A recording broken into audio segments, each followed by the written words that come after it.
అందరికీ నమస్కారం. అస్సలాము అలైకుం రహమతుల్లాహి బర్కాతు. మిత్రులారా, 1999లో నేను రాజకీయాల్లో అడుగుపెట్టాను. మా పెద్దాయన డాక్టర్ డి రామానాయుడు గారి కోసం. ఎందుకంటే నేను చైల్డ్ ఆర్టిస్ట్ తర్వాత నేను మళ్ళీ ఒక వయసు వచ్చిన తర్వాత నాకు అద్భుతమైన అవకాశం ఇచ్చి ప్రేమ ఖైదీ అనే సినిమాతోటి మళ్ళీ నా కెరీర్ స్టార్ట్ అయింది చైల్డ్ ఆర్టిస్ట్ తర్వాత. అలాగే వారు బాపట్ల నుంచి ఇలాగ నేను ఎంపీగా నుంచుంటున్నాను రా, నువ్వు రావాలి, నా క్యాన్వాస్ చేయాలి అనగానే తప్పకుండా గురుగారు, ఎందుకంటే మీ సినిమా తర్వాత నేను మళ్ళీ ఒక ఆర్టిస్ట్గా నేను ఎదిగాను, సో డెఫినెట్గా నేను వస్తాను అని చెప్పి వెళ్ళటం జరిగింది.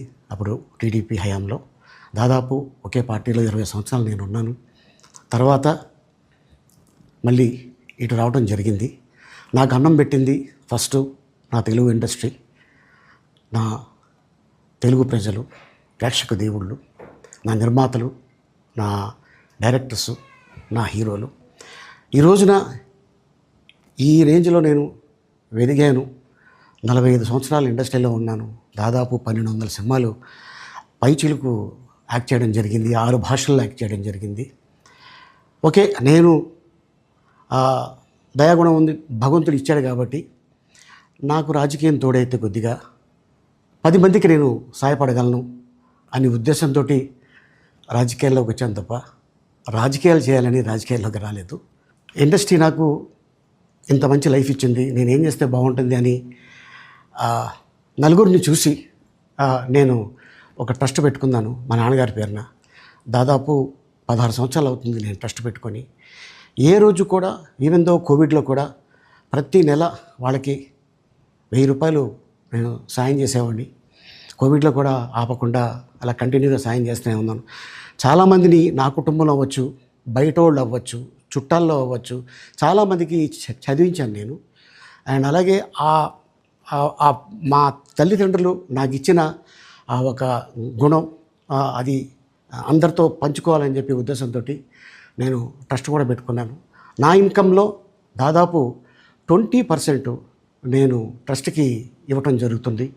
గతంలో కూడా చెప్పా, ఫారిన్ కంట్రీస్లో ఏదైనా ఈవెంట్స్ చేస్తే దాంట్లో నుంచి 60% ట్రస్ట్కి వెళ్ళి 40% నేను తీసుకునేవాడిని.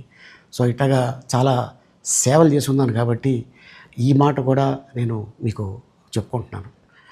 అండ్ అలాగే నేను వ్యక్తిగతంగా ఎవరి మీద ఏ పార్టీలో ఉన్నా కూడా నేను నా పార్టీ గురించి నేను పొగుడుతాను, అక్కడ ఉన్న వ్యక్తి ఎమ్మెల్యే క్యాండిడేట్ గురించి నేను పొగుడుతాను, నా నాయకుడిని నేను పొగుడుతాను తప్ప ఎప్పుడు ఎవరిని కూడా ఒక మాట అంటాం కానీ వాళ్ళ లైఫ్ గురించి కానీ వాళ్ళ పర్సనల్ లైఫ్ గురించి కానీ ఎప్పుడు కూడా ఏ వేదిక మీద కూడా మీరు వెతికినా కూడా దొరకదు.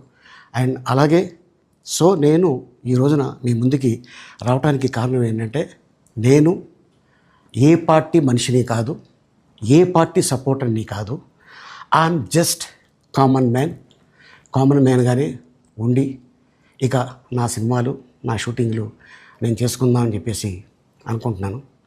That's it. ఈ మాట చెప్పడానికే నేను మీ ముందుకు వచ్చాను. సో నేను ప్రతి 5 సంవత్సరాలకు ఒకసారి ఎలక్షన్లో మీరు వెళ్ళి ఎలా ఓటేస్తారో నేను కూడా ఒక కామన్ మ్యాన్గా వెళ్ళి ఓటేసి వస్తాను.